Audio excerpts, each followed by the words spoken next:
Hello and welcome to Setting the Stage, episode 56, Austin and Beam Saber.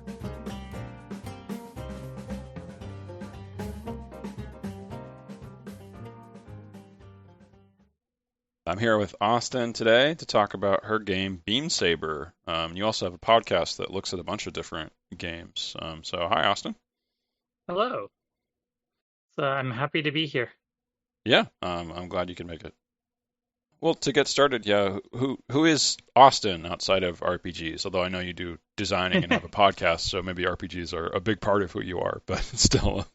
They are possibly the majority of me by sheer mass. Hmm. Um, so my name's Austin Ramsey, pronouns she, her. Um, I am the tabletop role-playing game designer of Beam Saber, which is what I'm best known for, though I've designed a number of other games, all of which you can find at austin-ramsey.h.io. We'll have a link for that in the show description. I'm also a actual play podcaster.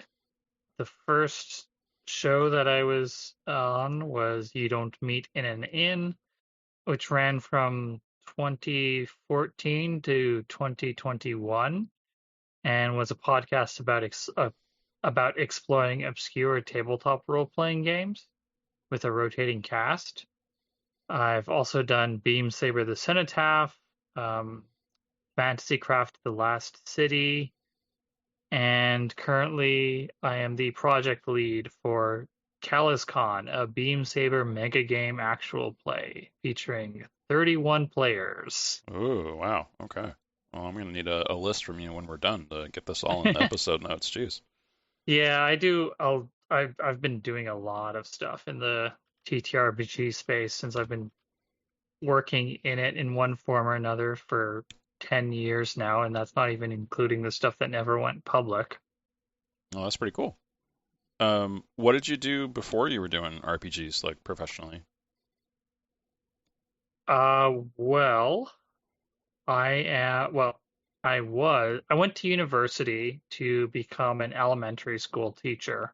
Hmm. Um, Yeah, my wife's a fifth grade teacher, actually. that's nice. I did I ever teach fifth grade? I think I taught a split 4-5 class, which was pretty good. Hmm. But that never really panned out. Turns out that references for teachers expire after 5 years. Uh-huh. Yep, they do. Yes, was never taught that during my practicum, so I never got a principal reference, which don't expire. Um, so that basically left that career dead in the water after those 5 years had elapsed, with only getting a job interview on the sixth year, unfortunately, which was how I found out about the expiry date. Oh, that's too bad. Yeah. Yeah, it was rough, but I had two passions in my life at that time, games and game design and teaching. And since one was no longer a viable path in my life, I started to pursue the other one. Hmm. And so that's when I started to get a bit more serious about tabletop role playing game design. It's still not my day job, but it is something that I spend a lot of my time on. Oh, and I'd say you're more successful than most. Like Beam Saber is being used in a lot of other actual plays, which is a pretty decent level of success, I'd say. Yeah, I'm very much a big fish in a small pond kind of gal. Hmm. Yeah. Um, I'm very thankful for all the support that I've had over the years from, both people close to me, like my partner, Christine, who is the creator of You Don't Meet in an Inn, Oh. and is playing a big role as an editor and amongst other things with CallusCon. Um, and also with people who took an interest in the game over the years. Obviously, it being on a season of Friends at the Table was a huge boost, but also other shows as well, like Admiralty Blues and All That You Know and Calamity Cascade, and Risky Standard. Those have all been really wonderful to see and hear and uh, I'm grateful for the support that they've offered me through enjoying the game. Hmm. Yeah, no, it is really nice. Um, I'm almost like upset that it's not something you're doing like fully professionally because it feels like what more is needed for that, right? Well, you know, But the like you said, it's a small margins, pond, right? Yeah, it's just yeah, yeah. In addition to that, the margins are very thin in tabletop role-playing games. mm, You know, Beam Saber has done very well, and I'm very glad for the financial support that it brings to me. But also, everything that goes into making it costs a lot of time and money and energy, and I only have so much to spare of each of those. right. Yeah, yeah. To not only protect Also, your wallet, but also just like your own like sense of self, kind of. yeah, honestly, I think that if I tried to make it my day job, I would hate it, Mhm. either because of like having to do it all the time, even when I'm like really not up for it, or just because of the like constant financial stress associated with it. Mhm. Yeah, for sure.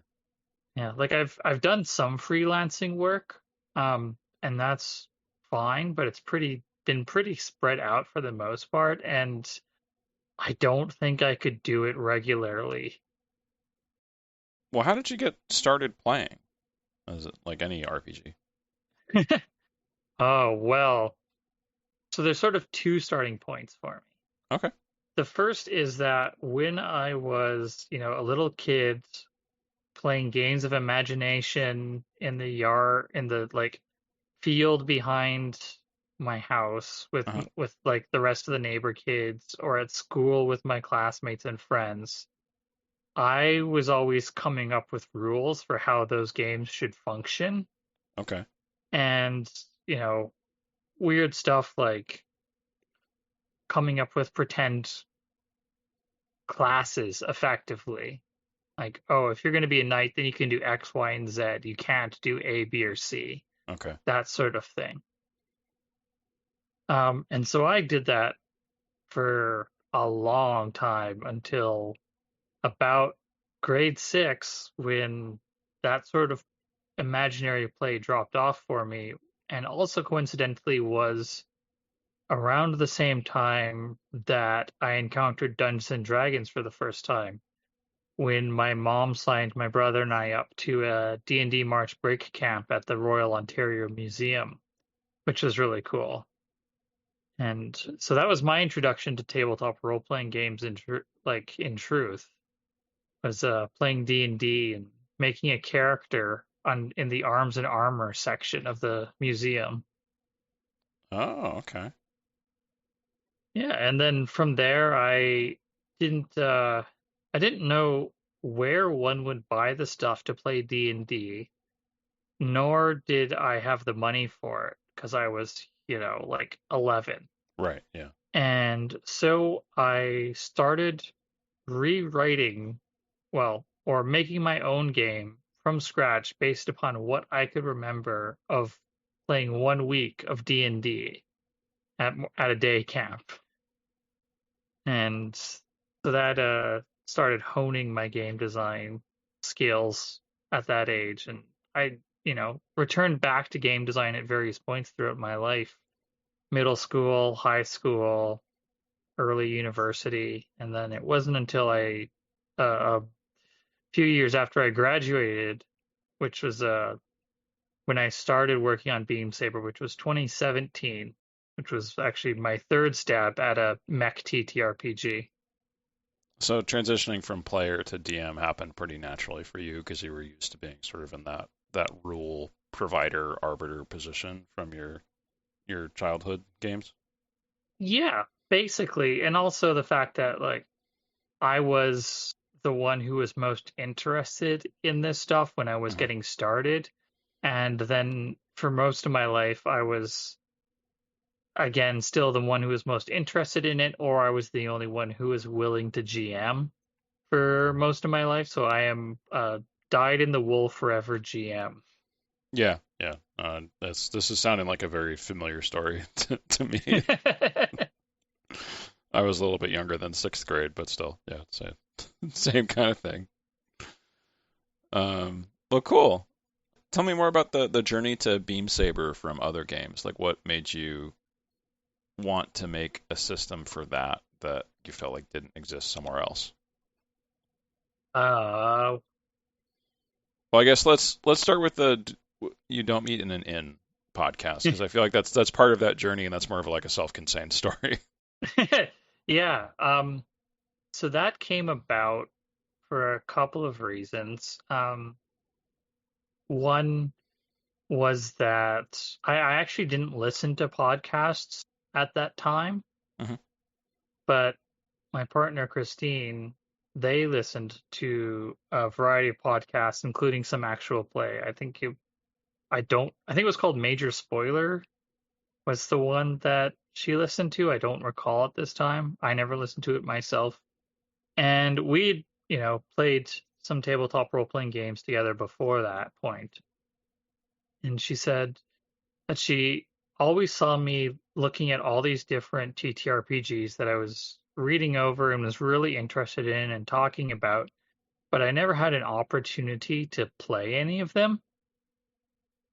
And so she started the podcast to, like I said, in part give me a chance to try out all these different games and also to help build an audience of her own for her own work. Ah, Yeah, and so that's where it started was us both benefiting from this outlet that she created. okay. And this sort of like gives you a minor obligation to keep going with trying new systems and that kind of thing. Exactly. It was very useful for that. The sort of baseline rule for which games we played were that if the game or if the game or setting had had a video game adaptation, then it was too well known for us to cover. Okay. So no Shadowrun, no D&D, no Star Wars adaptations or TTRPG adaptations of Star Wars, that sort of thing. Blades in the Dark is sort of the reverse, where it's inspired by the Dishonored video game very heavily. Yeah. Yeah, that sort of stuff was fine because like it's impossible to avoid, pop culture influences in Oh TTRPGs. yeah, of course. Everything's got a touch of something, Mm. I think actually not I don't remember if it was the first thing we recorded or just the first thing we released, but one of our earliest series for You Don't Meet in an Inn was us playing Big Eye Small Mouth, which is an anime and manga inspired setting agnostic system that's sort of trying to do what GURPS did, but for anime. So with that, I was introducing a number of the players to tabletop role playing games, and I ran a one shot for them, which I'd run before a couple times for other people who were new to tabletop role playing games, where you just play characters that already exist in popular culture. And so we had Snake Plissken, Mrs. Doubtfire, Aya from the Green Lantern cartoon, Okay. and Lumpy Space Princess from Adventure Time. And that those work in in the same group? Yeah, because the whole conceit of that particular one shot is that it's taking place in the tree of stories where all stories are connected to each other and all of them come from. And so each of them have been pulled out of their own stories temporarily to try and accomplish a goal together. Okay. Yeah, it's a very weird conceit, but in my experience, it was a very good way of getting people into the idea of role playing who were not naturally inclined towards it. Where you let them just pick whatever character they want and they can get more into it. Exactly. They already have an idea of how that character should behave, should speak, what abilities they have. So it makes things a lot easier for them. It also feels like just really funny, like just I'm not familiar with the Green Lantern character, but any interaction between like Snake, Mrs. Doubtfire, and LSP sounds. There's a lot of comedy potential there.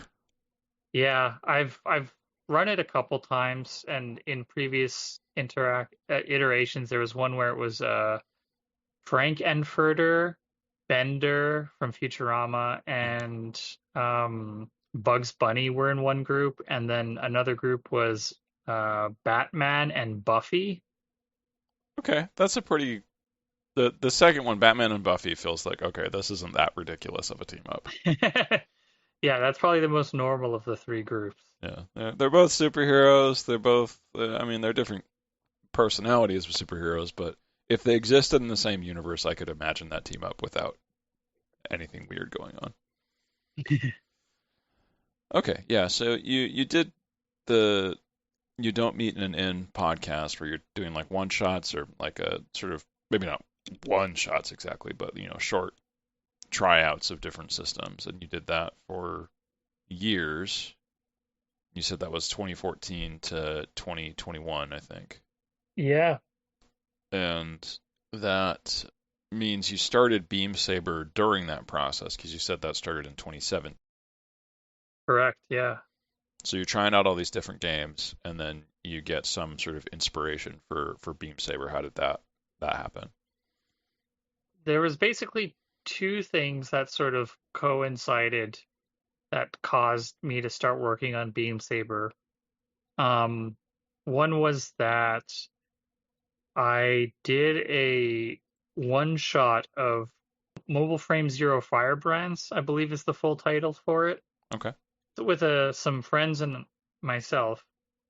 Um, and I basically had not done anything mech related for a long time by that point.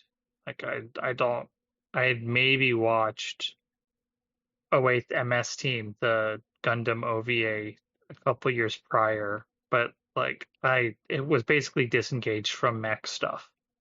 And we did that single session of Firebrands, and I came out of it on a hardcore mech kick and started taking notes about what I would want from a mecha TTRPG. And the other thing was around the same time, I believe that uh, Friends at the Table's counterweight season was either just wrapping up or had recently wrapped up, and so that was fresh in my mind. And they did all right with using the sprawl for it, but it was also like pointedly not designed for mechs. It's a cyberpunk tabletop role-playing game and seems to work quite well for that. But being used for mechs was a workable fix, but not a perfect one, not ideal. Uh-huh. And it didn't really seem like there was anything that was doing mech stuff at the time. Like, it's kind of weird to think about now with the amount of mech TTRPGs that are out there, Beam Saber, Eldritch Automata, Lancer, Salvage Union, uh, I'm Armor Astir. There's a ton of them now, but at the time in 2017, there wasn't really a whole lot of mech stuff happening out there. Yeah, I think all the ones you listed are like 2020 was or later was when they were released. I'm not Yeah, I'm pretty not much. positive, but yeah. Yeah, the actually I was at Big Bad Con a few weeks ago, and I was on a panel there about the history of mecha TTRPGs. So this bit is a little fresher in my mind than it otherwise would be. And yeah, all of this stuff really didn't start popping up until around when I was getting started on Beam Saber in 2017, 2018. You're tapping into that zeitgeist. All right. Yeah, yeah, I had a very serendipitous timing with getting started on the game. And so I just started taking notes. It was going to be a Powered by the Apocalypse game originally, and then I learned about Blades in the Dark, and the mission downtime cycle was what convinced me to switch over to a Forged in the Dark game. Yeah, that's definitely a big part of I think a lot of mech stories is like in the mech and out of the mech, and they're very different for what you're doing as a character. Yeah, and that dichotomy, not just in terms of like mission time and downtime, but also scale. I feel that a lot of mech stuff is often missing out when you don't get that sort of sense of the size and power of mechs because they only interact with other mechs Mhm. and don't have a direct effect on people and human bodies. And so that was another thing that was important for me in capturing with Beam Saber. Yeah, that's a good point. Yeah, I feel like a lot of my experience with mechs is kind of from the Power Rangers stuff, where Hmm. they make the Megazord, and then yeah, it's just sort of when you think about it, that's just a guy in a costume interacting with another guy in a costume, but now they're fighting on a model instead of like on the street. Yeah, and that's like perfectly fine for the types of story that that's telling, but I also feel like it doesn't. There is a I am more inclined towards more grounded narratives, generally speaking, Hmm. even when weird stuff gets involved in like fantasy with like gods or superpowers or whatever. I want to know about how this affects the logistics and infrastructure of the world around them. And when you sort of silo off mech action like happens with Power Rangers, then it's sort of like, well, they might as well be fighting in the void of space for all of the changes that their actions wreck, or I guess don't wreck, because rarely does a building that is notable get destroyed or damaged. Yeah, it does feel like in Power Rangers, yeah, there's almost never any consequence. I mean, there are other mech stories that do have consequences. Neon Genesis is one that I'm thinking of, but yeah, it is. It is a different style between those two for sure. Hmm. So you got started and you switched to the Forged in the Dark system. Was there a lot of support for that at that stage? No, I don't think the SRD existed at the time. Um, and I don't think Blades was even released. I think it had just had its own Kickstarter around that time. And so I was basically borrowing from the like quick start documents Oh, for how to understand how the game worked. And then eventually when the full text came out, then I was, reviewing that for how Beam Saber might adapt it. okay. Well, yeah, tell us about the system. So um what is it trying to emulate? Yeah. So Beam Saber is a Forged in the Dark game about pilots and their powerful war machines in a war that affects every facet of life. They're just trying to do their time and get out mentally and physically intact, and hopefully help others get out too. That's the pitch on it.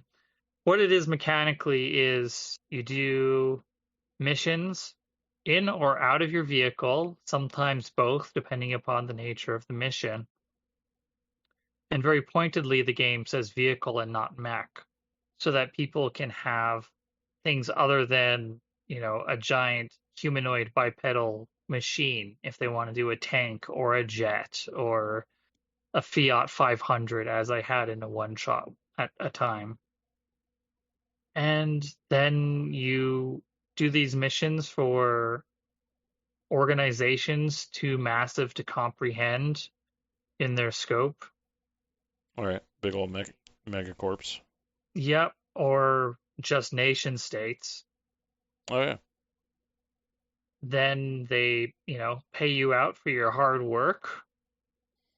you go into downtime and you try and recover from the missions that you just did. You repair your machines, you do maintenance on them, you do stuff together to try and relieve the stress that you accumulated during the mission from the harrowing experiences and efforts that you just went through. And you pursue your own goals outside of the missions. Maybe you're working towards your retirement, whether that's a horse ranch somewhere away from the war, or you're perhaps pursuing the identity of the mysterious man who killed your family.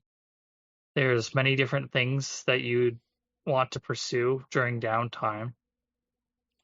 I'm curious, like, since you described vehicles, with a lot of like sort of vagueness there, whether this concept would work for something like Attack on Titan, kind of, where it's not quite a vehicle for what they're piloting, but not quite a person either. You know what I mean? Well, Attack on Titan has sort of been covered between two separate supplements, one I wrote and one I didn't write. Oh, okay. So, in the supplement I wrote called The Growing Conflict, which is the largest Beam Saber supplement, that has a bunch of new pilot playbooks in it, including one called The Transformed, which allows you to change into a big monster. So you can, be Eren Yeager changing into a Titan. Right. The other supplement was written by Rufus Roswell with art by Kara Sersian, and it was actually the very first Beam Saber supplement written that wasn't by me. Oh, There's cool. now a whole bunch of them, but that supplement is called the Giant Killer, and it is a pilot playbook specifically about not having a mech and about trying to fight mechs on foot. All right. That would be the Attack on Titan style there. Okay. Yep. So it's sort of covered, and there's a whole lot of weird stuff that people have made because after that came out, I realized that there was like quite a odd audience, I guess maybe would be the right word, Hmm. for people who wanted to make their own Beam Saber stuff and then sell it.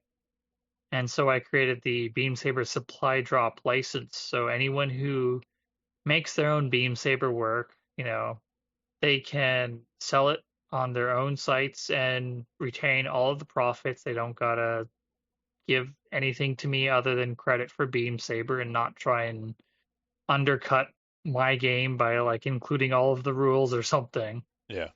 And that has resulted in a huge number of supplements. I don't recall what the count is offhand, but it's over 20 supplements that I did not write myself. Wow. Okay. Yeah, that's impressive. There's yeah, that's really cool. And Yeah, these are it's supplements, not just like adventures, because I feel like adventures, there's always a lot of like things that people design, but these are more like yeah, active supplements. That's really neat. it's mostly pilot playbooks with a few squad playbooks and then a handful of setting documents. I don't know if anyone has actually put out a supplement that is about missions and adventures, except for the one that I put out, Stardust Memento, which is a full campaign supplement. Well, that's really cool though. So you've got like your own SRD that's being actively used for developing new material. That's gotta be really exciting for new players as well to see like that active of a player base like that. Yeah, I think it certainly encourages a lot of burgeoning game designers as like a place to start is not just with Beam Saber, but with any TTRPG when they see a game that they play and really enjoy and have a good grasp of the rules, but also see something that's missing from it that they wish existed, and knowing that they will get some support if they decide to, you know, take it seriously what they're trying to make and put it out into the world. Yeah, definitely. So, it's a Blades in the Dark system where the intention is more like fighting other giant things or other vehicles.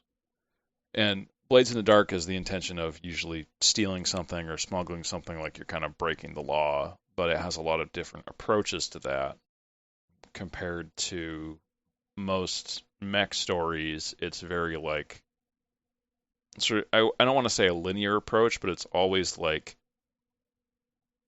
the solution is violence. There's never really another option. I guess, yeah, can you expand on that a little bit?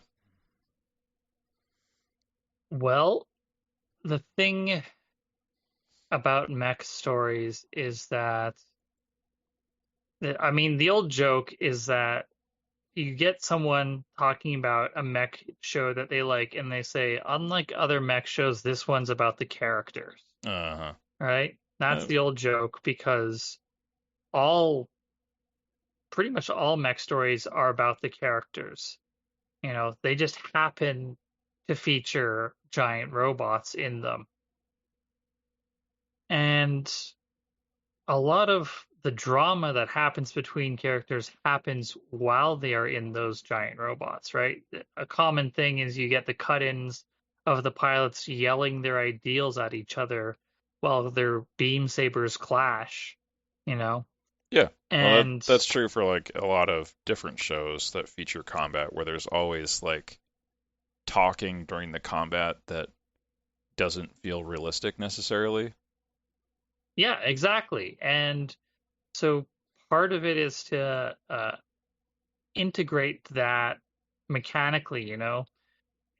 It doesn't, there's the D&D joke of talking is a free action, Hmm. but if you like mechanize that, then suddenly it's not a free action. You know, like the bard having the ability of vicious mockery, right? Talk like making a joke at someone to cause damage to them, sort of thing. Right. And suddenly talking is no longer a free action. And so you can, if you abstract somewhat the obstacles, you can change how they are dealt with. Okay. And so with Beam Saber, an obstacle, whether it's, you know, a security system, a series of security system, a group of security guards, or a group of security mechs, or all of those together can be represented by effectively a progress bar. And you can use any action that makes narrative sense to to fill up that progress bar, and when it fills, then that obstacle is no longer a threat, no longer standing in your way, right? So Okay. yeah, you can absolutely come at the enemy pilot with machine guns and laser cannons and missiles and whatnot, but you can also, you know, roll to try and scare them, intimidate them, convince them that what they're doing is wrong and they should stand down. And depending upon whatever fits the narrative, that's how they will stop being a threat, right? Maybe you cut off one of their mech's arms and then you make a roll and convince them that they are no longer capable of fighting, and so they surrender. Hmm. Right? It doesn't always have to end in everyone completely like getting blown to smithereens. Okay. So that feels like that's embracing a little bit more of the apocalypse world style where there's more emotional storytelling over mechanical storytelling. Hmm. I've well, that both surprises me and doesn't surprise me, because I've never had that pointed out before, but it makes a lot of sense considering the lineage from Apocalypse World to Blades in the Dark, which is explicitly fiction first, to Mhm. then the Yeah. Forged in the Dark system, which Beam Saber is built on, and also the fact that like Apocalypse World is in my top three for favorite TTRPGs that inspire my game design. So Yeah, it's more interesting to me if the mechanics are not purely simulationist, because then there's a bit more room for creative control both for the players and the GM. Hmm. Yeah, yeah. And I feel like there has been a push in that direction with a lot of more recent game design, at least for independent game designers, anyways. Not sure if D&D and Pathfinder are going this way, but to have more of a like emotional storytelling where a group can kind of flex the system a little bit to fit their play style more. It certainly seems to be uh, spreading, and I think it's also probably in some ways pushback against third edition D&D and the D20 system that happened Hmm.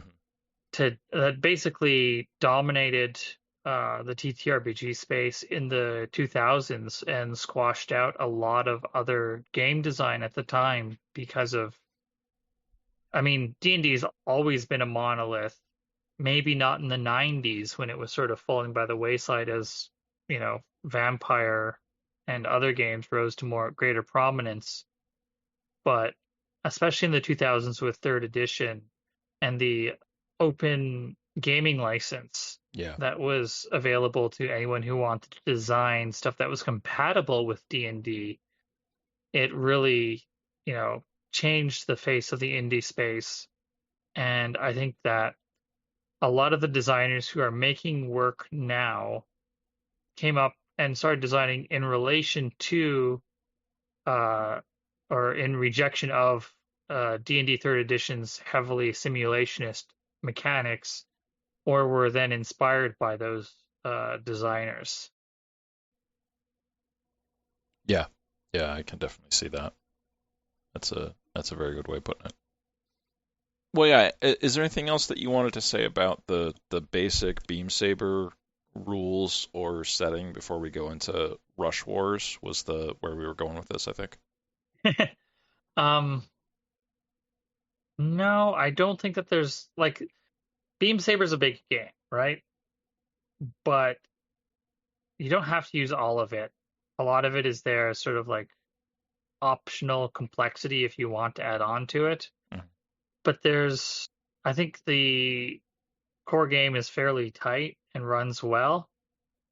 And I think that anyone who's interested in the same sorts of setting details like infrastructure and logistics, but don't want to have to deal with a heavily simulationist game could be interested in Beam Saber. And also people who are just interested in the purely melodramatic side of mecha would also find a place at the table for Beam Saber. If you're really curious about it and but you don't want to fully commit to buying the game, as mentioned earlier, a lot of different actual plays who take the game in different directions for it. There's my own Beam Saber the Cenotaph, which I don't promote much because the game was still in playtesting at the time, so the rules are kind of out of date. Uh, But there's Con, which is currently airing. There's Friends at the Table's Partisan season, which is a good place to get into that whole show if you want. If you want a more comedic version of how Beam Saber can be played, Admiralty Blues. They often describe themselves as Black Adder gets in the Gundam. Um, okay.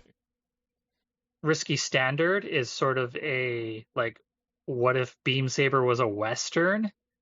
And that's been a fun listen to. They're about to wrap up their first season, and then All That She Knows slash Calamity Cascade is a Beam Saber actual play that leans into the grimmer sides of Beam Saber in a way that I really appreciated that a lot of other actual plays, my own included, don't manage. I feel like my group, if we were going to do it, would be really interested in like the sort of mech customization aspect of it, which I'm assuming is covered by the playbooks. So that's probably the Yeah, part they would geek out about the most. yeah.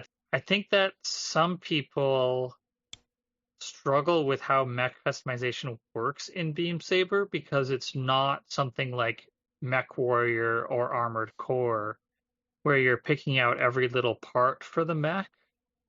You pick out four quirks about the mech that are sort of like this is what is coolest about your mech and what the camera would focus on when you were going to do something awesome if this was a a TV show, a movie, an anime. Mhm. And those sort of form the foundation for what your mech can do narratively. And then you have your vehicle's gear, which you have access to a generalist list that everyone can get. But then each individual pilot playbook also has their own specialist gear, right? Of So course. like the scout has access to a fine heavy cannon as a for their vehicle, but they also have access to sort of pilot scale equivalent in a fine sniper rifle, you know? Hmm. Okay.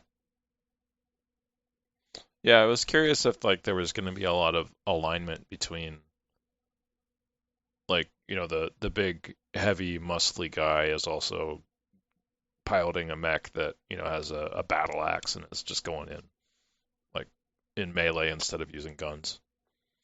Yes and no, right? Because the fun thing about Max is that you don't have to be the big muscly guy to go into melee combat and be super effective, right? Mhm. Right. The soldier playbook, which is sort of the big muscly guy in a sense, they do indeed have access to a fine heavy melee weapon when in their vehicle, but you don't have to be you know, a huge muscly guy to pilot that said vehicle with a fine melee weapon, right? Yeah, yeah, it's sort of an archetype, but yeah, I mean people play against archetype all the time, of course. Exactly. Yeah. Okay, cool. Well, yeah, that's a lot of listening, reading material for people to check out. It's probably too many for me to put notes in the description for all of it, but it's cool that there's so much material out there for people to learn about Beam Saber. Well, I guess as a note is that if you go to my itch page, again, austin-ramsey.itch.io, Hmm. and go to the Beam Saber page on there, I actually have all of the actual plays that use Beam Saber listed on the itch page, and I also have all of the interviews I've done for Beam Saber as well. Oh, okay. So if you, that's another way to know more or to just find them is to go to the Beam Saber itch page, and you will see a whole lot of material there linked to that is not that is sort of indirectly connected to Beam Saber. All right, cool. That's what people need. I can I can put a link to that for sure. Okay, cool. Well, yeah, let's talk about Rush Wars. So Rush Wars is a Beam Saber supplement that you wrote, right? Yeah, so Rush Wars is a Beam Saber supplement I wrote that is heavily inspired by Fast and the Furious and Saints Row. As I pointed out earlier, Beam Saber uses vehicles and not mechs specifically. And during development, it was, you know, noted that you could use it for a couple different things. Someone suggested that you could use Beam Saber to play the Battle of Britain in World War II and have it be, world like 1940s fighter planes instead of uh, mechs. Okay. And during playtesting, there was a couple of different people who brought cars to the table or trucks to the table instead of going into full mecha mode with the game. And I've always, well, not always. I am a big fan of the Fast and Furious series. I think they're a lot of fun. And the way that they treat cars specifically and vehicles generally is fascinating. The amount of narrative power that they give them. Hmm. And so that's sort of the pitch of Rush Wars is what if it was like our world, but slightly askew to the point that vehicles have more cultural significance than they already do in our world, which, is saying something. Yeah. And then on top of that, there's a sort of not a literal mythopoetic power to people who drive vehicles, but that those who can really tap into a car's true potential become heroes and villains, the likes of which haven't been seen since the Trojan War.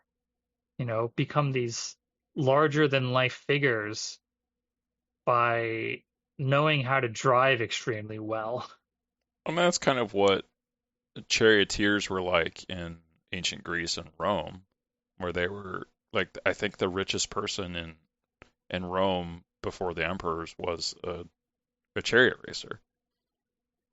Yeah, and it's funny you should bring that up because during the Rush Wars campaign I ran for a year, one of the jokes in the campaign was that the like popular TV show in the way that like Game of Thrones was at its height Hmm.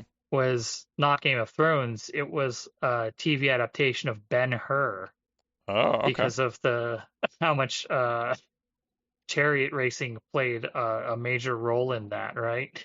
Right, yeah. I also thought that the setting, I mean, I love the Yu-Gi-Oh show, and it seemed very similar to that in character, where in Yu-Gi-Oh every problem is solved by, playing a card game.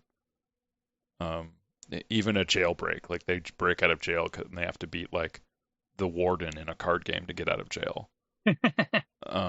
And the Rush Wars seems like every problem is solved with a race. It certainly could be played that way. You know, the the supplement itself, the major addition that it makes to Beam Saber is the rules for racing, which again could be ported back into Beam Saber if you wanted to do mech racing. But you're absolutely right that you could play uh, Rush Wars with cars and have it be that the solution to every problem is a race of some variety. Um, that's not how we ended up using it in our campaign. Hmm. There's actually ended up being much less racing than I thought there would be, Oh, okay. but there was still a lot of car action that happened. What do you mean by car action? Like I feel like what a car does is go fast. Well, like the second mission that the players went on was they did a heist to steal parts from a car company, and they were stealing those parts from the big rigs while they were in transit, right? And so there's a whole bunch of ways that they could have tried to steal those off the big rigs, right? Like, do you hit them while they're in driving? Do you hit them while they're parked and then try and do a getaway?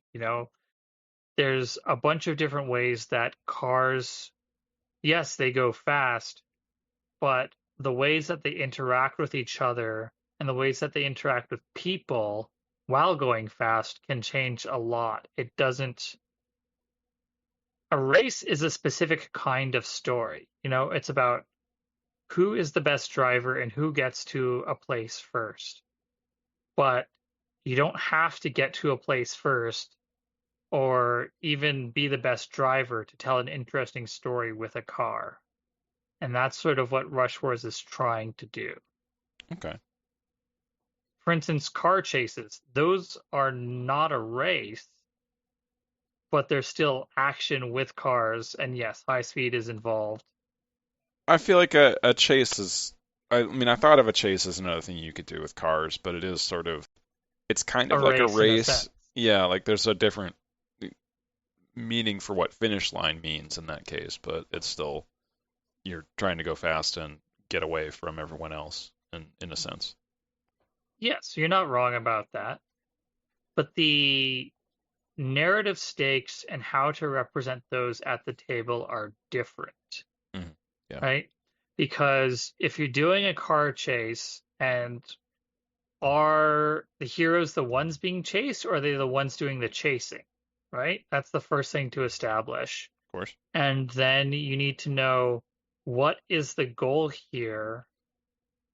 Presumably, it is to stop the fleeing car from escaping, which means that when the when the pursuit car gets ahead of the fleeing car, it has a different meaning than if it's a race and the car that is in second moves into first, right? The car that is pursuing can now take different options to try and stop the fleeing vehicle than a car that has gone from second place to first place. The options available to it to try and win the race are going to be different. And so it's about presenting the players with interesting options that are appropriate to the narrative stakes of how, the manner in which their cars are going fast. Mhm. Another example of things you can do with a car is the climax of the first Fast and Furious movie, which is them robbing uh, DVD players out of big rigs that while they are driving, right? Right. The big rigs cannot escape them because they are in souped up street racing cars, but they need to board the truck to steal the goods off of it before then escaping, right? So it's not a race at that time, but there's speed involved and the danger inherent to that speed. Okay. So the rules kind of differentiate between these different scenarios in some way or another. Yeah, exactly. Okay. The, yeah, the races they tend to like the only things that matter in the races are you dead last, are you in the middle of the pack, or are you in the lead, right? And how close are you to each of those positions if you're not in them directly? And Okay. then how much time is left in the race? Because if you run out of time in the race and you're not in first, then that means a different thing than if you're in last. There's a whole bunch of different outcomes, right? And the formalized nature of the start of a race and the end of a race are really change things up when compared to something like trying to bust through a police blockade while on the highway. Those have different end states. Yes. And it has similar choices to the basic Beam Saber rules where like you have your playbook kind of you have got options for being in your car and out of your car. Yeah, yeah. You do stuff both in and out of the car. The game that we ended up playing, like I said, didn't end up having a lot of racing, but did have car-based action, and also because of the nature of the setting, with everything revolving around cars culturally, a lot of the missions that they did were related to cars in one way or another, even when the missions took them outside of the cars. Like another one of the early missions that they did was they had to go to a hidden part of an auto show where there was prototype vehicles for the following year that were not being publicly unveiled, but were being shown to like investors Hmm. and like other automotive bigwigs. Okay. And so it was this hidden auto show that was happening. So they had to go there and steal the four prototype cars. Okay. And so before they actually got to the stealing of the cars part, they had to navigate the social situation of the auto show because they didn't want to draw attention to themselves because they didn't want security to do stuff, right? Okay. And then partway through the mission, a group of eco terrorists burst in who are anti-internal combustion engine car. One of the cars present was an electric vehicle, and so they Okay. were fine with that one. And so they started to threaten and attack the attendees at this hidden auto show because of how car obsessed the culture in this world is. Okay, yeah, that tracks. Yeah. So the player characters had to deal with these eco warriors, however they chose to do it. Yeah, I was curious how because we talked about violence before, like with the mechs, and you mentioned like, the sort of emotional component that you try to bring into the story. I was curious about the balance between violence and like car action and also like cheating as well. Like if you're doing a race, Hmm. like you can cheat in the race. Well, Yeah. theoretically it depends on the scenario, but and how you balance those different means of problem solving within the game. Yeah. Well, maybe not balance, but utilize might be a better way of Hmm. expressing that thought. Yeah. So I wanted to try and make Rush Wars hew as closely as possible to the Beam Saber core rules so that it would be easier for those familiar with Beam Saber to just make the leap. I didn't want it to them to have to learn a whole new system. And one of the things that Beam Saber does well, if I may pat myself on the back for a moment, Feel free. is how it constructs missions. Hmm. And so that also gets applied over to how races are constructed, right? Okay. With yes, theoretically, the idea of competing in a race is to win, but that doesn't have to be your objective. Maybe you're just trying to make sure that one particular racer doesn't win, or maybe you're trying to help a different racer win. Or maybe you're trying to just look good for the sponsors and will be like drive a little more stylishly rather than effectively. There's a whole bunch of different things that you could make the player's goal for a race without it actually being winning, which of course can still be an excellent objective in and of itself. Likewise, there will be rules of the road, which is equivalent to Beam Saber's rules of engagement. This is stuff that the sponsor of the race does not want to have happen, or the sponsor of the squad of player characters who are entering the race, what they don't want to have happen, right? Like if you're racing in a race and you're sponsored by Chrysler and you're driving a Chrysler, and they don't want you to see you driving like an asshole, you know? Right. They don't want to see you trading paint and damaging property or hurting spectators, God forbid. Yes, of course. So those are like rules of the road. And so they're things that will have negative consequences after the race if they happen, but that don't cause automatic failure of the mission or of your mission within the race, right? Mhm. So that's how cheating gets into it. Is like if you're doing a race, is the race going to be a totally clean one? Is this like a totally above board sort of race with like proper officiants and red flags and, caution laps and all that sort of good safety stuff? Or is this the sort of like quiet street race where there's cops could get called on you at any moment and trading paint is frowned upon, but,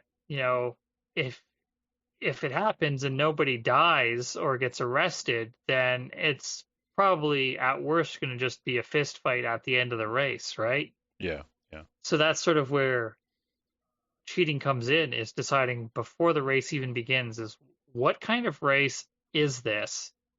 And if it is a clean race, how can the players figure out a way to cheat without getting caught? Oh, I guess that brings up another component. Like Forged in the Dark, or at least Blades in the Dark, has the flashback mechanism. Hmm. Is that incorporated into Beam Saber and Rush Wars in any way? It is. It functions pretty much the exact same way as it does in Blades in the Dark. I think that some players think that a flashback is only makes sense for Blades in the Dark because it is a heist game and flashbacks are most often used narratively in heist media. Mhm.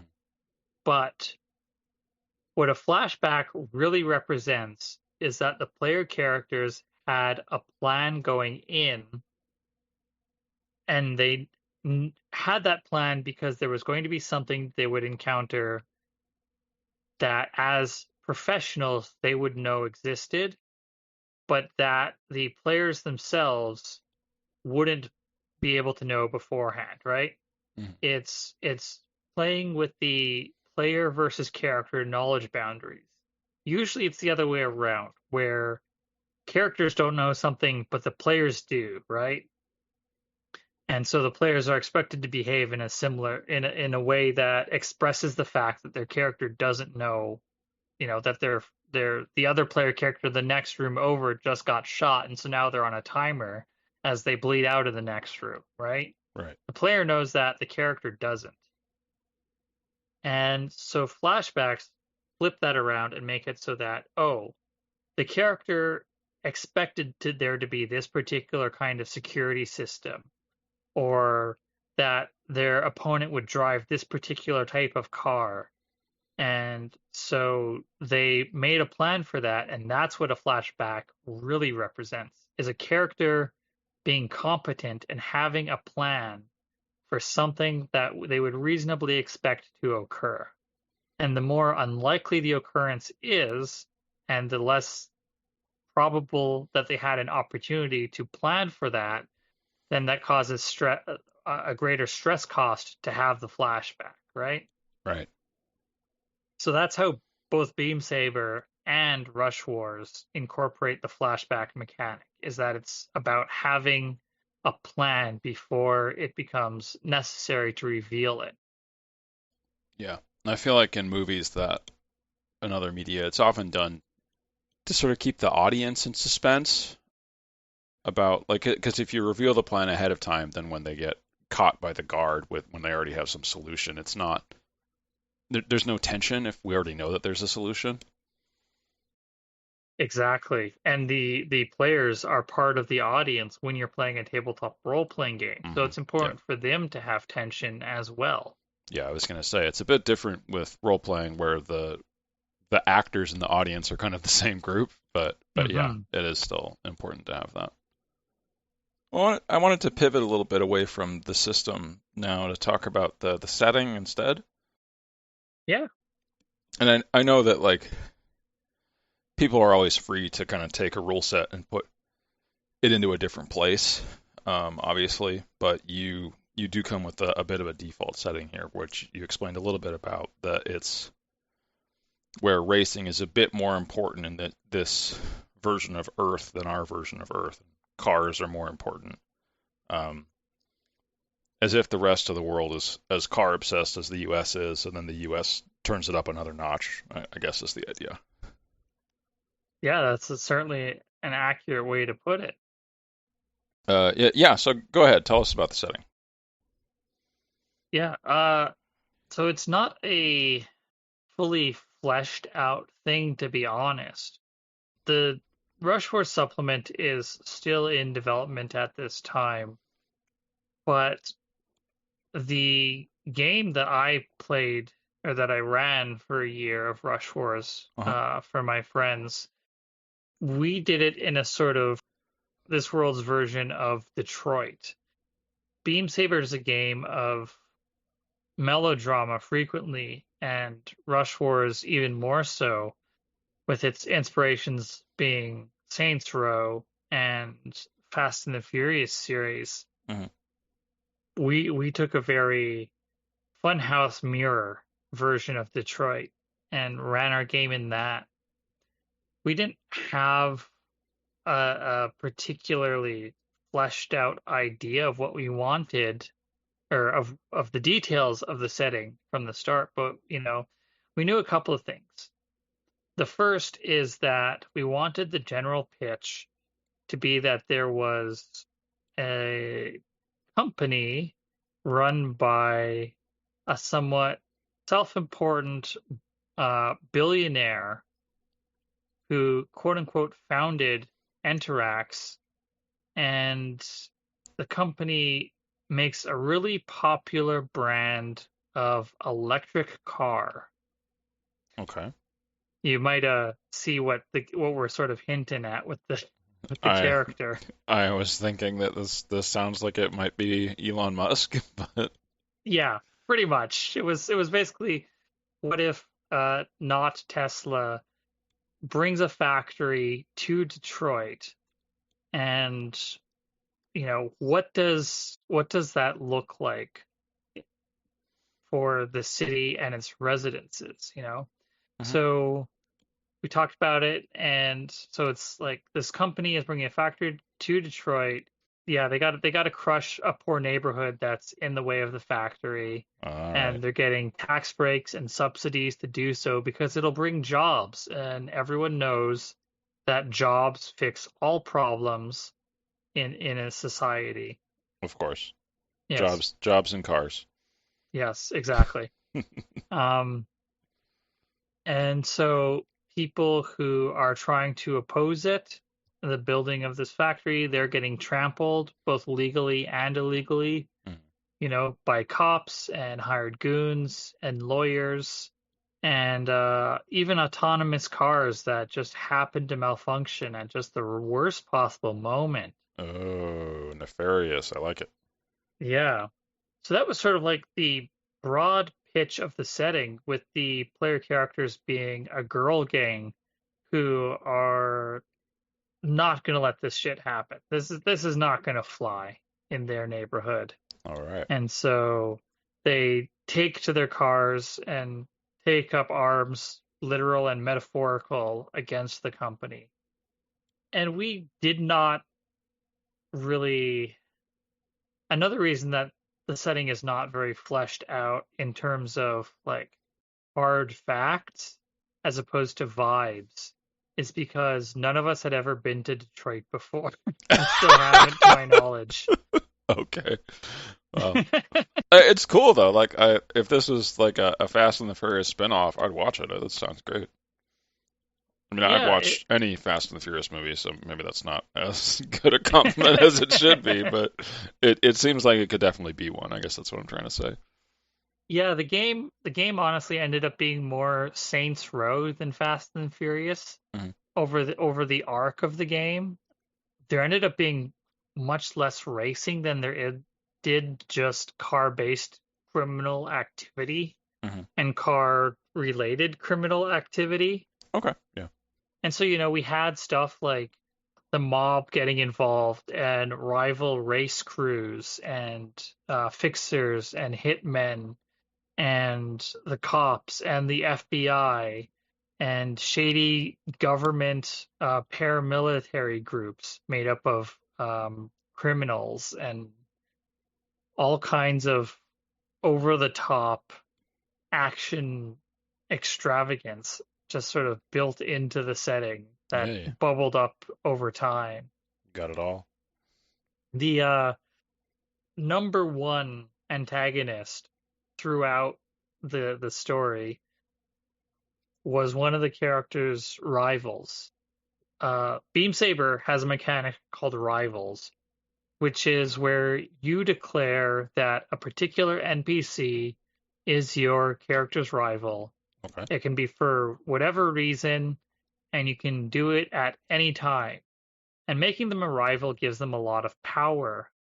It makes it so that the rival cannot be permanently defeated until you gather a somewhat difficult resource to gather. Okay.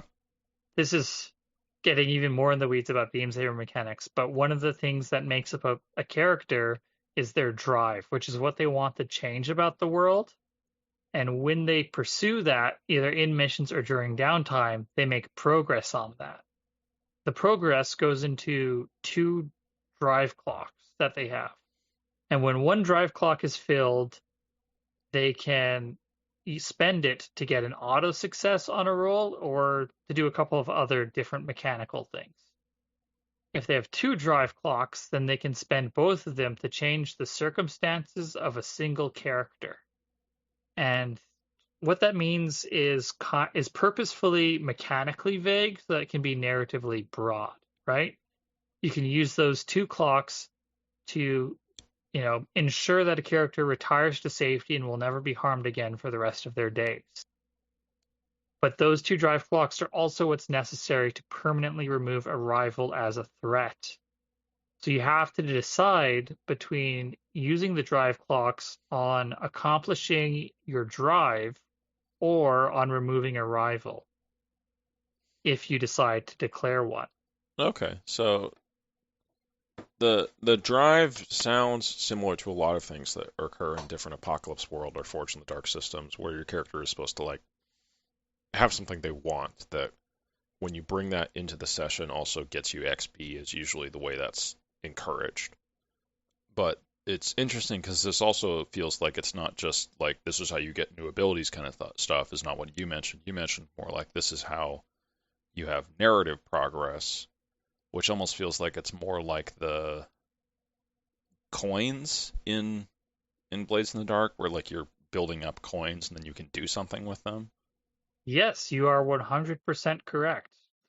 Drive actually came as a thing to replace the coin that Blades in the Dark characters build up. Because originally that was in Beam Saber, but as I was looking to simplify the resources, and I also, got told that I got advised that money isn't really a thing in, mecha stories. I disagree with that because of the prominence it plays in stories about mercenary pilots.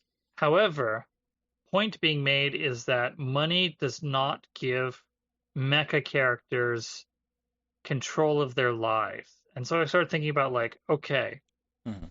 what determines the epilogues of different characters in mecha stories, right? And it's never whether or not they get money. It's really do they successfully pursue their goals throughout the arc of the story? And so that's where drives come from. Drives themselves have kind of this wild development story behind them because that was the question I started at is what determines the epilogue of characters in mecha fiction? And what would that look like as a replacement for coin? And I asked that question in the Beam Saber Discord, and then I went to bed. And while I was asleep, unbeknownst to me, the people in the Beam Saber Discord had this extremely thorough discussion about like what that could look like mechanically. Particular shout outs to Kavita Poduri, Austin Walker, and Zachary Tinscher, who were sort of the three main contributors in that discussion. And two of those three are well known in TTRPG spaces, Austin Walker being the primary GM for Friends at the Table, and Kavita Poduri being the designer behind Songs for the Dusk, another Forged in the Dark game.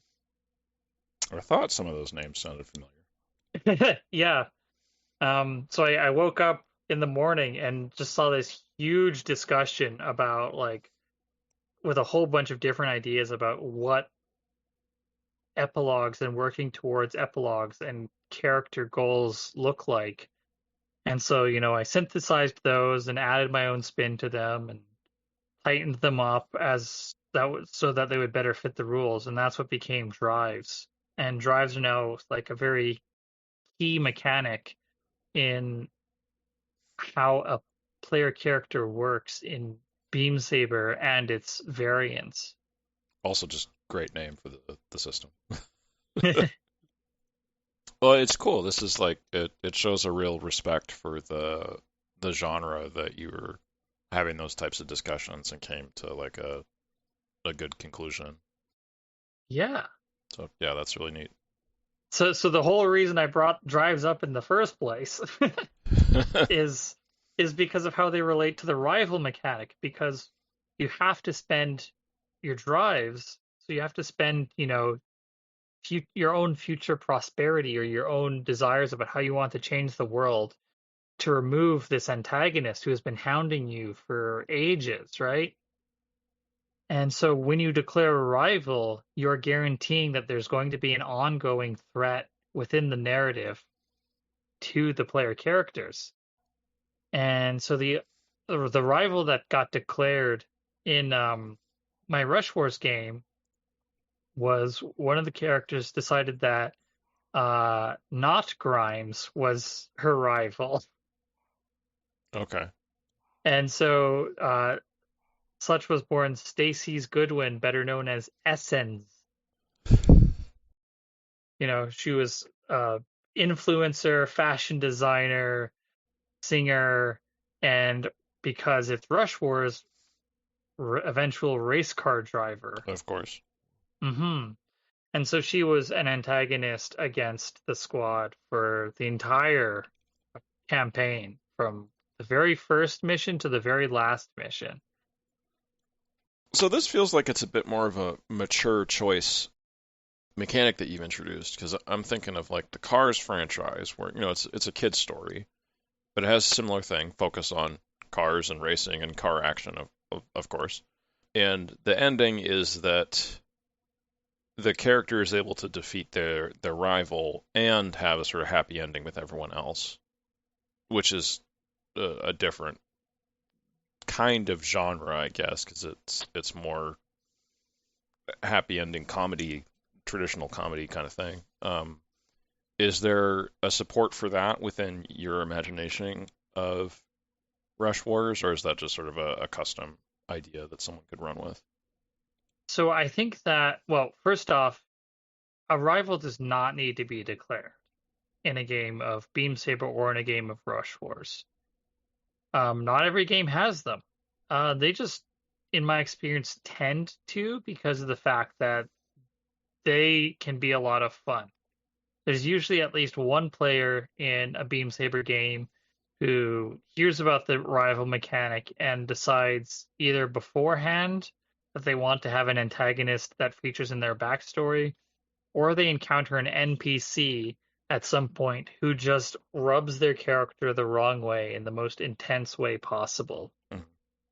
But also, you can defeat rivals without permanently removing them as a threat, right? So you can beat your rival in the last race, in the final big Grand Prix race, and win the race without permanently removing them as a threat, right? Oh, okay, I see. That is a difference then, because yeah, in the Cars franchise, the rival from the first movie is present as a minor threat in the third movie. Oh, Yeah, so that sort of character would like appear in your epilogue when you play your epilogue, right? If you mhm. don't permanently remove your rival, you might get your happy ending, but you should also explain how your rival continues to hound you in some way, Okay, especially when a lot of characters, their drives aren't about getting a happy ending, right? Oftentimes they are about doing something different. So yeah, the drives for the three player characters in the Rush Wars games that I ran were, one had the drive of have my own capital F family. She wanted to basically like have a close group of confidants who she could protect and who would protect and support her, mhm. right? Another character wanted to find a way to fix her sister's chronic health conditions that were a major part of her backstory. Okay. And then the last one, she wanted to return to the fashion world in good standing. And so each of them, had to do things to pursue those drives to get progress on them. and then eventually decide how they wanted to spend those drive clocks once they built them up. Okay. Yeah, that seems pretty interesting. I like it a lot. That's really cool. Yeah. I think I'm trying to remember how they all got spent. Um, Yeah, I was gonna ask that next. I think that they spent at least three. So you can spend two drive clocks to change the circumstances of a person, three drive clocks to change the circumstances of a squad, or four drive clocks to change the circumstances of a faction. And in Beam Saber, a faction is made up of a group of squads, and squads are made up are a group of individuals, right? Mhm. If I recall correctly, they spent three drive clocks between the three of them to make it so that um, Oh, you can combine them. Okay. yes, sorry. Each player character only has two drive clocks. So if you want to spend three or four on something, you have to convince other people to give up their drive clocks All right, for that's your cool. goal. So yeah, they spent three drive clocks, from what I can recall, to like basically to take over Interax, the electric vehicle company that was the overarching threat for the whole campaign. Wow. Okay. Yeah, they basically set up a major accident at their factory, while simultaneously releasing incriminating emails for the CEO. And then they also, from previous mission, had a bunch of cryptocurrency that they had stolen from the CEO, Of course. and they used that to buy up a majority stake in the company after purposefully nosediving the stock value through the explosion at the factory and the CEO scandals. This is getting into sort of away from like a Fast and the Furious plot into more of like a this is the kind of stuff a Bond villain does to destroy the American economy. But Yeah, it's no, I actually get it. it actually very closely resembles the ending of Saints Row 2, amusingly enough, and almost unsurprising considering how much the four of us love Saints Row. Yeah, yeah, of course. But Um, and then I think the last two drive clocks in the group, they got spent to kill the rival, who they actually crashed her into the battery stockpiles to cause the explosion. oh, okay. Yeah, so she went up in a ball of flame. This is brutal, but I guess you said that right off the bat that they're almost like a little terrorist group. Yeah, they were a gang, and they did a lot of purposefully horrible things over the course of the campaign to people. One of the one of the players, okay, the three characters were Candy, May, and Rebecca. Okay. And Candy had done time in prison. She took the fall for her for her mob boss mother and the mob family that she was associated with. Okay. And the FBI agent who helped put her away started investigating her again once she got out and was part of the girl gang that centered the story called the Furies. May, the group's chaos gremlin slash infiltrator, Okay. decided that she was going to ruin this man's life. So she did this by seducing him, and then, and to be clear, this was not all in like one go. This was over the course of like out of character months of play. Wow. Okay. Seducing this man and then convincing him to kill his partner, who was a Wow. more honest cop by that point, and effectively blackmailed him into joining their gang while remaining an FBI agent, and then effectively just like emotionally isolated him so that she could keep control of him. And This is this some all sounds dark stuff, way man.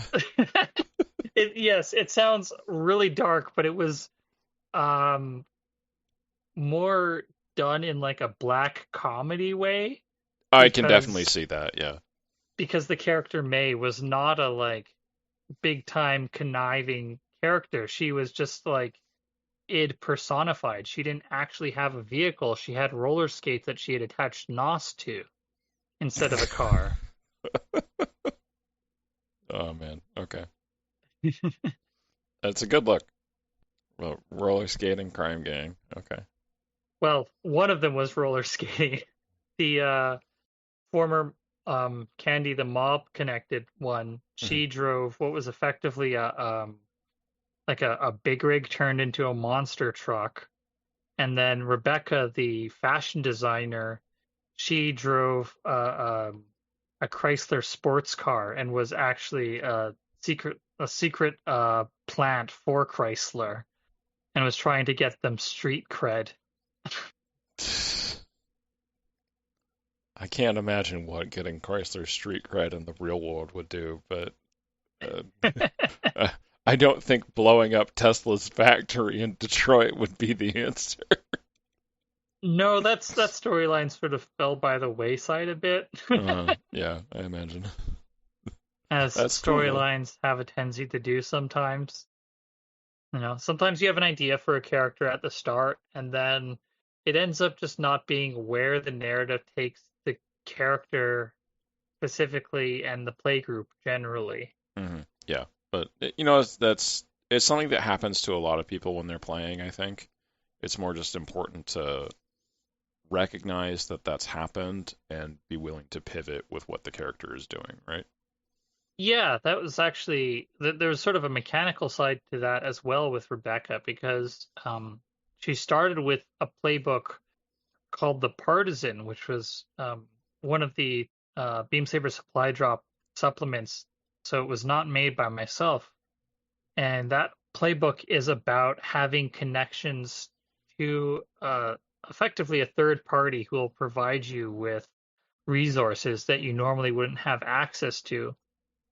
But after a couple of sessions, it became clear that it wasn't the right fit for the character because the playbook was designed about everyone knowing about your connection, Hmm. and this character was entirely meant to be like, a like I said, a plant wasn't that was supposed to be a secret, Right. and so the mechanical intentions of the playbook were grinding against the narrative intentions of the character, and so he eventually switched to a different playbook that was more in line with what the player wanted. But sort of the secret remained a narrative hook throughout, Okay. even as the connection to Chrysler faded. It stopped being so important that the company would have the levers to apply pressure to her or that they could provide resources. And what became more important was that she was keeping something from her closest friends. Okay. Yeah. There's that often used plot of like a honeypot character that then ends up falling in love with the person they're trying to seduce and then being like, but I don't feel that way anymore. Hmm. I mean, Or, not, the undercover cop who, starts questioning why they're undercover in the first place. yes, that's Fast and Furious 1 right there. Yeah, yeah. Like I said, heavily inspired by that series. And where is the sort of Beam Saber Rush Wars stuff that you're doing going next? You said you're still working on the Rush Wars supplement before you release it or do a Kickstarter or whatever. Yeah, well, the supplement is currently available. Anyone who purchases it now will, of course, get all future updates. The things that I want to add, there's, a couple of rules tweaks undoubtedly that I will pick at as I, think about the game, how this campaign has shown me ways that uh, the supplement might need to be modified. Hmm. I believe I already did some of those. I'm pretty sure I released an update to the supplement while I was running the campaign. But the other thing is like I want to improve the layout and I want to improve the art. Currently the art is just sort of like I took stock images of specific kinds of cars and then I modified them to be black and white sketches effectively of those vehicles. And that's sort of where the art is at, but I would love to get better art for both the interior and a proper cover. I've actually commissioned uh, one of the players in the game, Hadrian. He's actually an artist that I've worked with a number of times on a variety of projects. And so I've commissioned him to do the cover for Rush Wars, which is actually going to feature the player characters from this campaign on the cover doing Rush Wars type shit. That's really cool. Yeah. I'm really looking forward to seeing it when it's done. The other thing that I need to get done with Rush Wars is fleshing out the setting more. The setting needs geographic specific details because even though it doesn't need like extremely specific simulationist stuff for running it, it needs to have the proper vibes developed for the various areas that the game can take place in. Because the game is not like a purely Detroit centric game. It's about this fictionalized version of the United States of America. But I don't live in the US. I live in Canada. And so I would feel very weird trying to write this idea of what specific areas of the US are like. So I want to commission people who live in those areas to write about them, Hmm. to try and capture the true flavor of what they are. I have some vague ideas of what I want different areas to represent because Rush Wars is very much a game about media tropes. And so, there are certain ways that areas are portrayed. Like, for instance, Florida, right? Right. Florida in media is typically two things. It's the Everglades and it is the nightlife of Miami, right? And Disney World. Yeah, and Disney World, right? The three things that are in Florida. So, like, those need to be included in any Rush Wars version of Florida that gets put to paper. But beyond, like, the specifics of those details are not things that I know of because I've never lived in Florida. I've visited it once when I was like 11, Yeah, and that's it. I can even think of something that you're not thinking of that might be relevant for it. Would be Florida has a very high ratio of homeowners organization associations compared to other parts of the U.S. Because Yeah, it that has a lot more development building for like seniors, so they like an HOA makes more sense for them because that can also provide support for senior living. Are you a Floridian? I am not, but I don't know why I picked this stuff up, but yeah, there you go. The trivia we accumulate over time. Yeah, exactly. Yeah. So that's like there's all these sorts of little cultural details that are specific to, you know, the niche, well, I was gonna say niche parts of the US, but every part of the US is niche to someone, right? Yeah. And so I need to get people who have lived experience with those areas to properly flesh out the vibes for them. I can give some guiding lines of what role I want them to play within the wider setting, but the specifics need to be handled by people who have lived experience there. I wonder if there's some sort of online community of street racers that you might be able to get like the most relevant info from. I like. I'm sure there probably are people that I could talk to, but like I said, I'm not trying to go for simulationist stuff, right? I don't Right.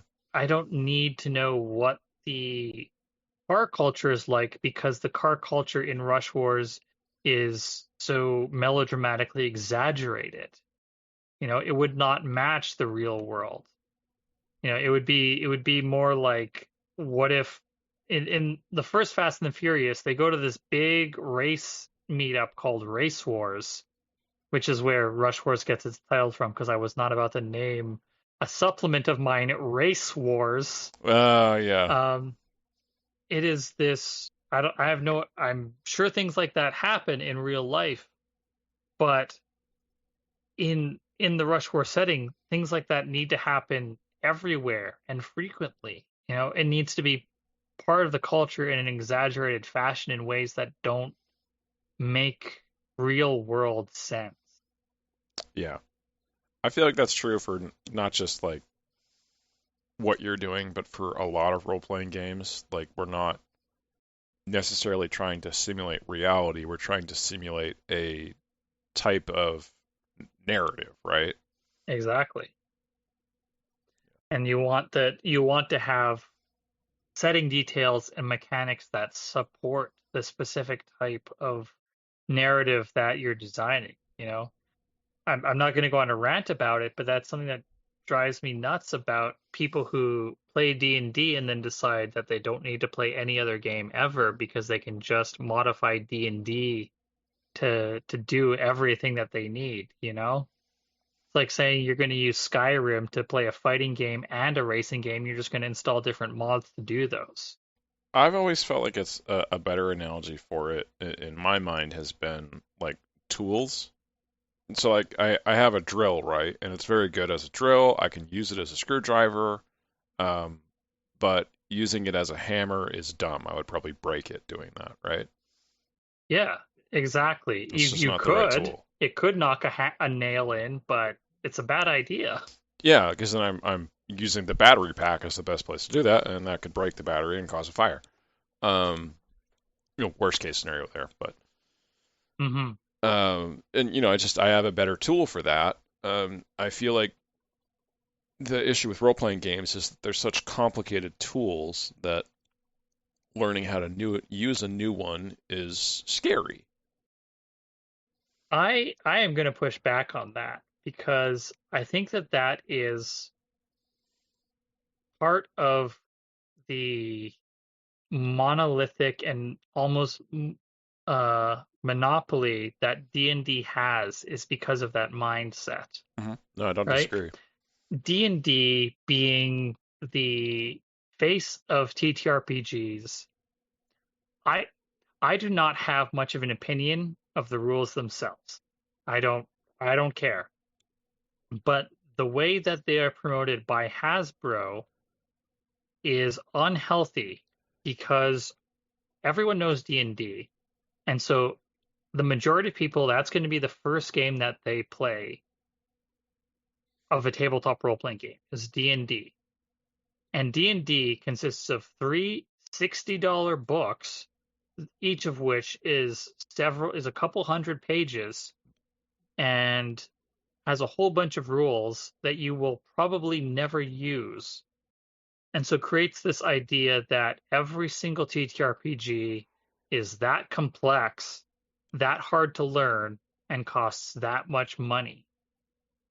And so a lot of people, when you suggest, hey, don't use this drill as a hammer, let me show you this hammer, they think the hammer's going to require the battery pack, going to require the instruction manual that the drill came with, going to require the same warranty, going to require the parts and the screwdriver attachment and the bits and all of that stuff. And it's like, no, it's just a hammer because a hammer is a much simpler tool that does one particular thing Yeah, yeah, and it isn't pretending to be anything else. and a hammer, you don't even necessarily need a good one. You can just pick up a rock and it'll work. Exactly. And so that is the biggest damage that D&D does to the TTRPG industry and play space, in my opinion, is making everyone think that every single game is a power drill when they're all a whole bunch of different kinds of tools. Mhm. Yeah. Thank you for running with my metaphor there. You're welcome. Some of them are going to be more complicated, but that's going to be few and far between, I think. Yeah, I think that's definitely true. Like just as the example, like the Forged in the Dark system is much simpler than D&D because it's, roll this many dice. What's your highest number? Done. Yeah, and it's even on the more complicated side of indie games, and it's still like simpler than D&D. It's Mhm. okay, I said I wasn't going to rant about D&D, but like what we're in it now. Uh one of the things another thing about D&D is that because of the way that it is played, the communal knowledge, the shared there's a specific term that I can't recall right now where it's like this is the play habits of the community at large for D&D, Uh-huh. the learned experience or something like that, is that the player rolls a d20 and the GM tells them if they succeed or they fail and if they need to roll more dice or when to roll, right? Uh-huh. It puts a lot of weight on the DM and removes all of it removes the need for mechanical knowledge off of the players and puts it all on the DM for a lot of players. Not everyone, but a lot of players.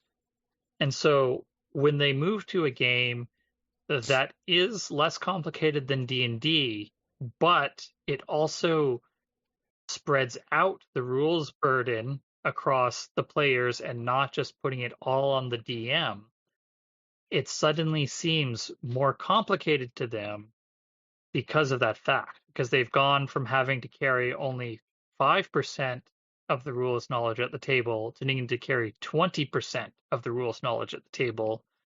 Meanwhile, the GM has gone from carrying, you know, 70% of the rules knowledge down to 30%, right?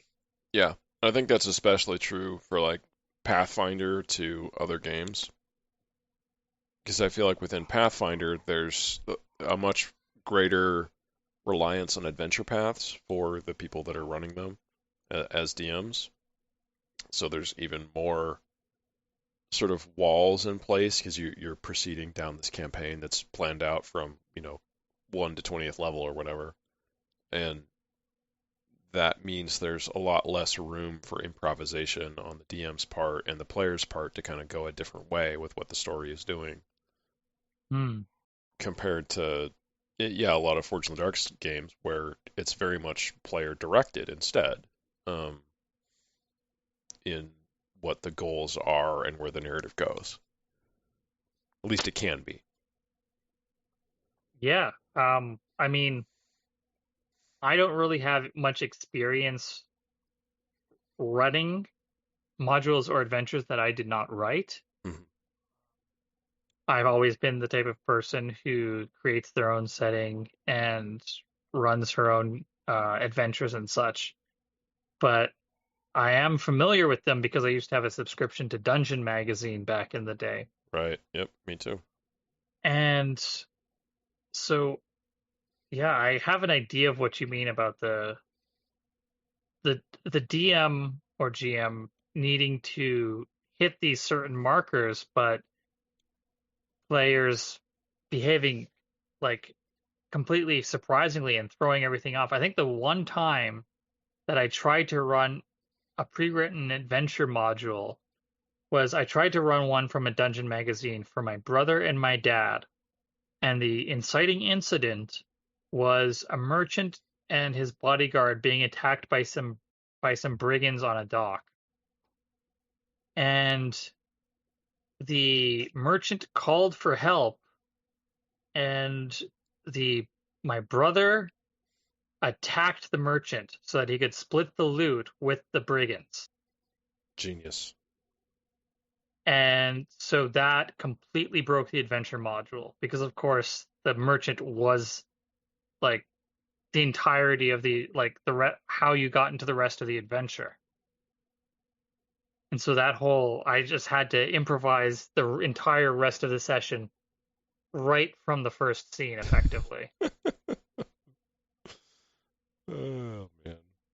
Yeah, so when I wrote an adventure module, a campaign module of my own, the previously mentioned Stardust Memento for Beam Saber, I tried to incorporate the knowledge that, players might go off track with what, like, I can't expect all the players who ever play it to stick to the campaign and, its guidelines, and tried to offer advice that I thought relevant to the GM running it, and to allow for space of play between the narrative beats that need to be hit for the campaign.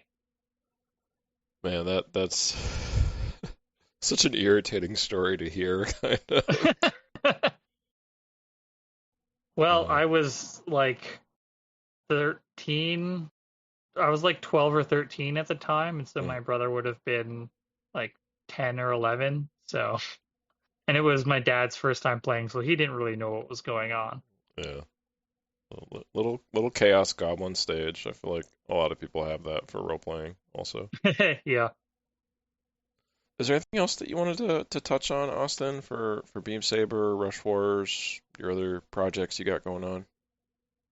I guess the one thing I might say is right now, I've mentioned it a couple times that I'm the project lead on an actual play of Beam Saber called Con, which is a mega game actual play. Hmm. So Right. there's Yeah.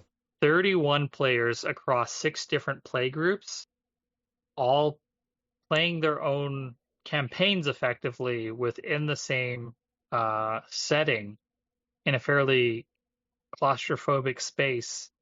And so they are affecting each other indirectly, and there's NPCs crossing over between groups, and all kinds of shenanigans happening between them. And so that the narrative pitch on what CalsCon is that the player characters are all members of the Democratic Federated Systems invasion force that has invaded the planet of Logel.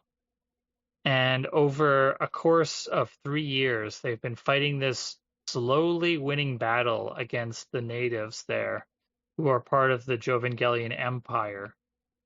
And it has come down to the final city of Hestiol, where the insurgency that has remained active throughout the planet is sort of centered around. And as they prepare for the final push into the city, a third belligerent enters the stage, which is CalesCon, which is a nomadic media convention that is armed to the teeth and invades planets in a manner that seems random to those outside of the convention, but makes sense to them. And they take over and occupy the city of Hestiol, dealing a massive blow to the invaders and the resistance both. And so now it's about the player characters are still part of the DFS, and it's about them trying to complete the missions that they've been assigned while also dealing with the locals who are resistance fighters or are just civilians living here, or dealing with the con attendees who may or may not be armed threats of their own. This, just the idea of like a convention being the villain seems so strange to me.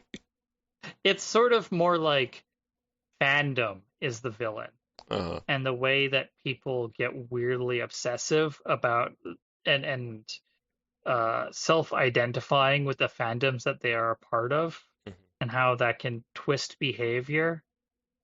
Okay. Do you feel like that's sort of a religious critique as well? Because I feel like that kind of religion is something that sort of seems more acceptable to be a central part of your life as opposed to the Fast and the Furious franchise, for example. Um, I would not say it is not intentionally a critique of religion. Mhm. I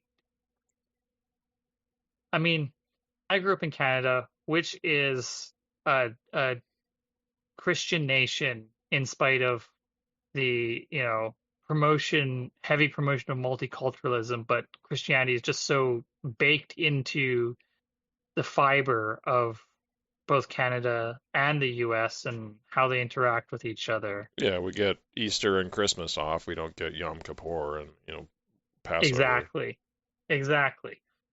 And I grew up in that environment, but I did not grow up in a religious environment. I think I've been to mass twice in my entire life. Mhm. And those one was, I think, because I was spending the weekend with my grandparents and they were part of the like church community, even though I don't know that they were like especially religious. Mhm.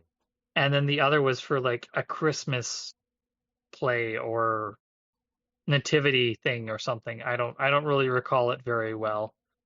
So I don't really have much of a like self reflective view of my relationship to religion other than the fact that I don't understand it very well and Mhm. don't have much of uh, uh, any sort of interesting or notable critique to it.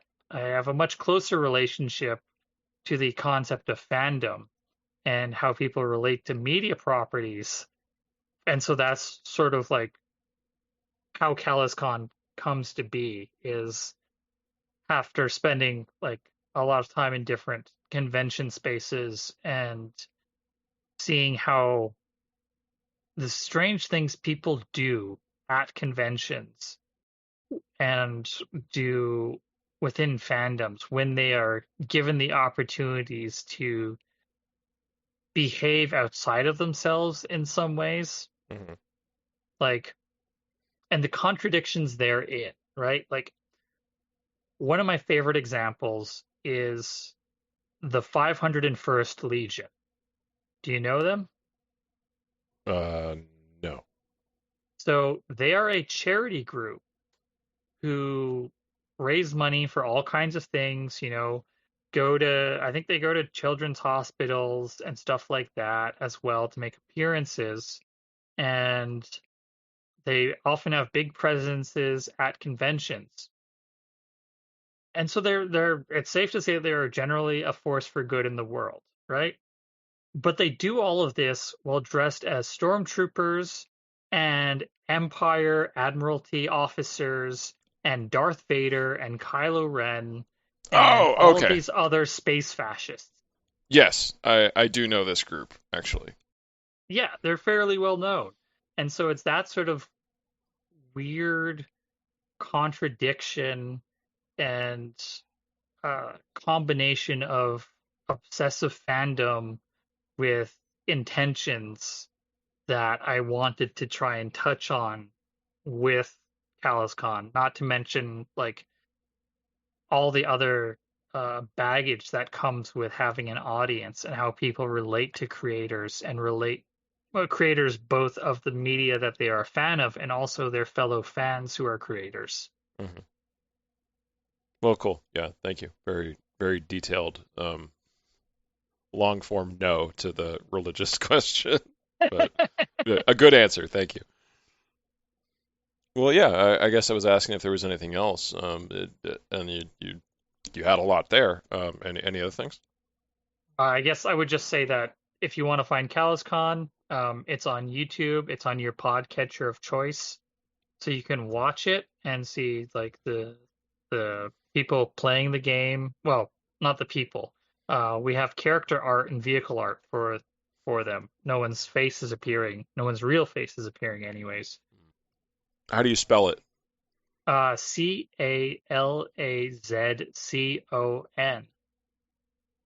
All right. And so you can find that in your podcatcher of choice. Um, it releases 2 episodes a week, and those are typically around an hour long, up to an hour and a half, Yeah. Each week you'll get a complete mission in Beam Saber for one squad, or a complete downtime, depending upon where in the course of the story that the episode is. Right. Well, that's cool. That's a great project to explore a system, I think, doing a big, complicated game like that. Yeah, it's been interesting. I don't think I ever want to do anything like this again unless I have a lot more money to support it. That's fair. That's fair. Well, I always finish up with asking for a piece of DMing advice. So you wanna, or GMing advice, I guess. You wanna give us a pearl of wisdom? Yeah, sure. Um I actually wrote about this recently, so it's fresh on my mind. Excellent. Uh, put an opera in your campaign. There are many good reasons to do this. Like The as an encounter, or like just play opera music at some point. As an encounter, Okay. as like a whole session, build an adventure around an opera, Okay. right? There are so many things that it can do for you. First off, it puts your characters into like a social situation with, typically speaking, upper class people. Mhm. So they need to dress fancy, right? So this forces your players to think about, what does my character consider formal wear? And I don't think that you should turn them down so long as they legitimately believe that it is formal wear that their character would think is formal wear. You know, some NPCs might make snide remarks about how they look, but it should be accepted as formal wear in universe, regardless of what it is, right? It's always fun to give your players a chance to describe what their character wears when they are trying to look fancy. Second, the contents of the opera itself, right? The opera can be about the past, the present, or the future. For the past, you can use it as a bit of a setting lore dump. What's not, don't go into like super high detail, just say like, Right, right. here's the general themes of the opera, here's what it's about, and here's how it's viewed by the audience, which is a key thing, which also connects to, if it's about the present, you can have it be about current events that are happening, you know, and have the opera writers spin on what is going on in the world. A great example of that is the Ember Island Players episode of Avatar: The Last Airbender, Yeah, definitely.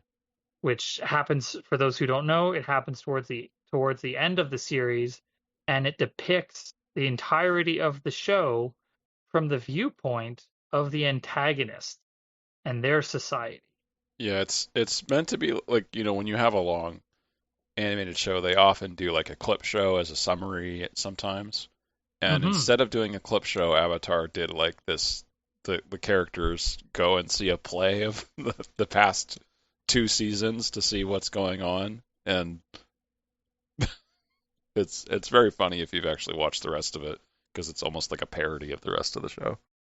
Yeah, and so if you do something similar in your own setting, you can, show how the world, the people outside of the ones the player characters usually interact with, view the adventures and the changes to the world that have been happening around them.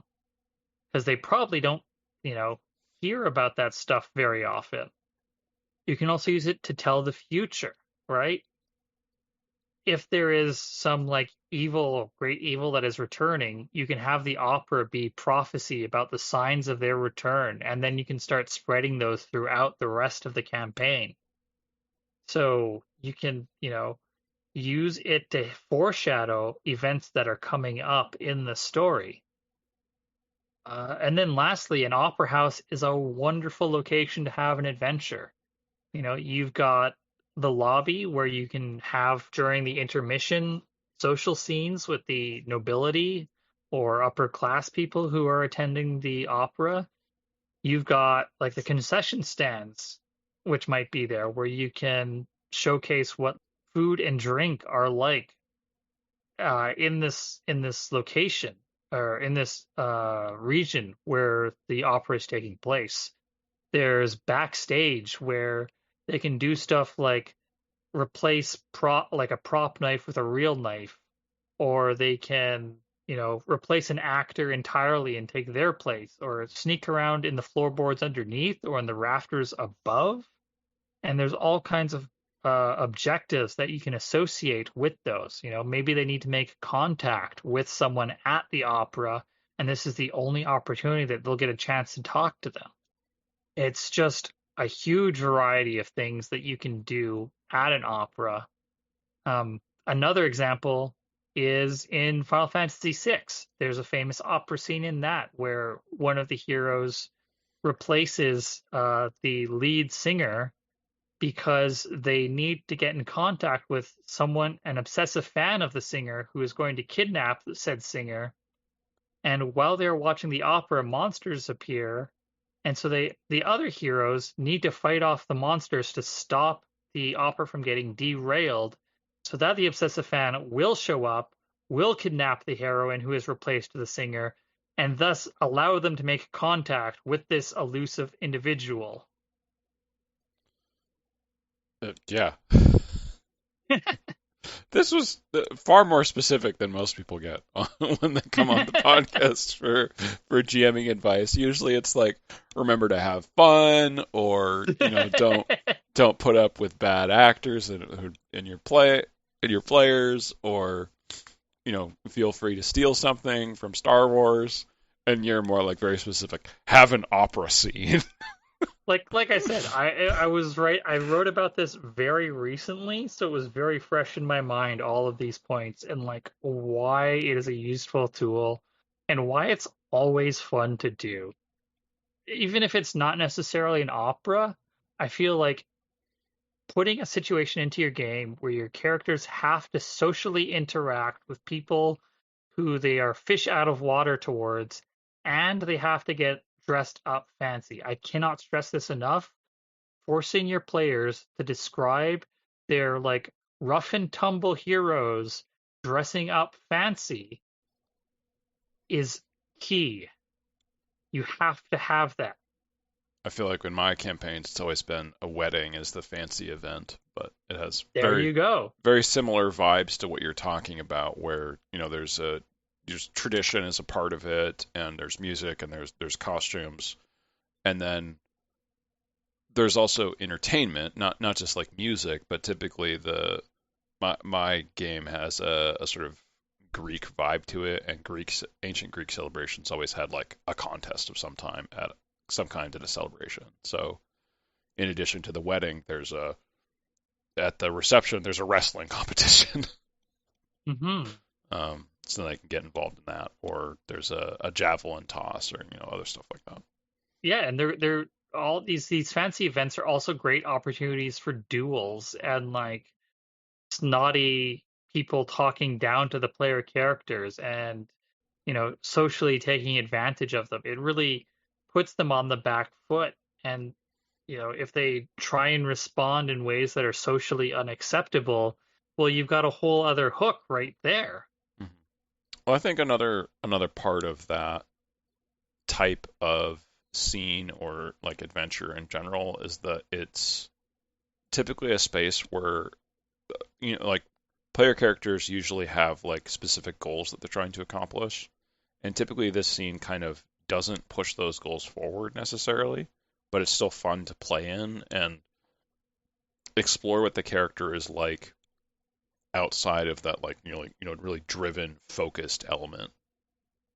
I partially disagree.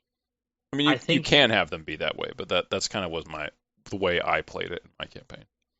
Yeah, I think there's nothing wrong with that. I just think that it's a good idea to give these scenes a connection to the greater narrative so that the player characters are pursuing something that will further their goals, so that they can't just blow off this stuff that puts their characters outside of their comfort zone, right? Like presumably this wedding that you're talking about was an either a player character or an NPC that was important to them, and so they'd want to be there. And I mean, I'm talking about stuff where like formal situations where they might not be that the players themselves might not be invested in the happenings unless they have a concrete objective.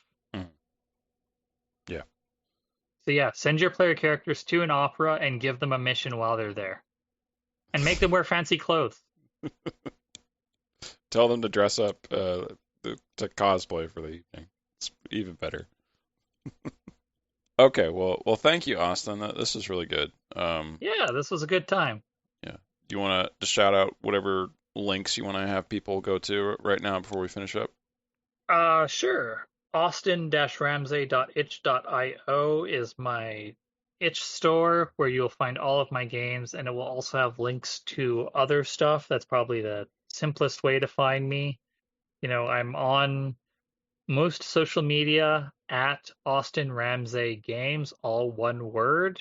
And then on Twitter, I'm at NotAnIn, NOTANINN, because that is a relic from the You Don't Meet in an Inn days. Okay. Gotcha. All right, well, and those will all be in the description as well, so all good. So yeah, thanks, Austin. Yeah, thanks again for having me.